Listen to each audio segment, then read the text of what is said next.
During these days, while restaurants are closed, I found myself thinking a lot about one thing. This thing is, why do we have restaurants at all? Why restaurants were born?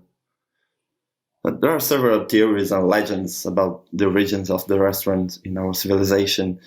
But according to historians, restaurants were born and raised from a real need in society. It was because the European middle class needed a place, a public, decent place with codes, where people could hang out and meet between strangers. Meeting with strangers in a place that appears acceptable to everybody is important for a lot of things, in a lot of ways. It's important for work, for negotiations of all kind, important for family, for friendship, and more than everything, it is important for love. In some ways, restaurants were invented because people needed a place to have a date. The very concept of date is almost impossible without restaurants. It didn't even exist before. We had other ways, other ideas, other tricks to get the deal of loving each other or not. I don't think the virus is going to change or reverse our way to stay together around the table. Even as a chef and a restaurateur, which I am, I think it will only accelerate something that was already happening. Because our society was already moving and mutating towards solitude. We were already working day by day to be more alone.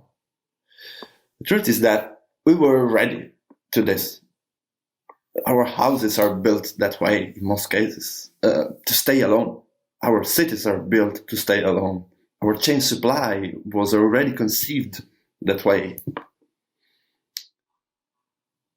And if we think that our grandparents and grandparents, they used to live in the streets. They used to put a chair in front of the door and used to spend hours in the streets, in the courtyard. And we don't do that anymore. We even fear the people who spend their lives outside. I believe that restaurants and their codes, accepted and shared by everyone, restaurants they are going to survive to this pandemic. But they are going to even more important than they used to.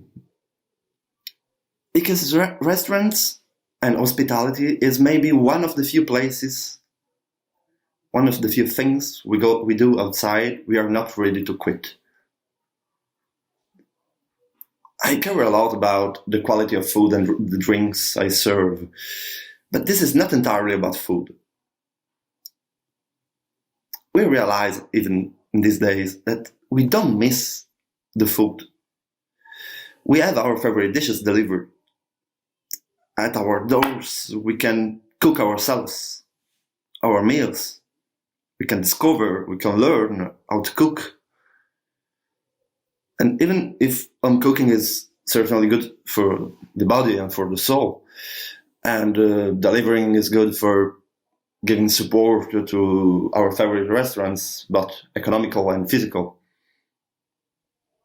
But I think that what we really miss in this story is the contact with strangers. Is everything else, delivering and home cooking, is nothing but palliation. And this is why I believe that the future of restaurant business and hospitality depends on something I would call ritual. The ritual of sharing places with strangers. We were already going to restaurants like we used to go to the theater, asking for a real experience.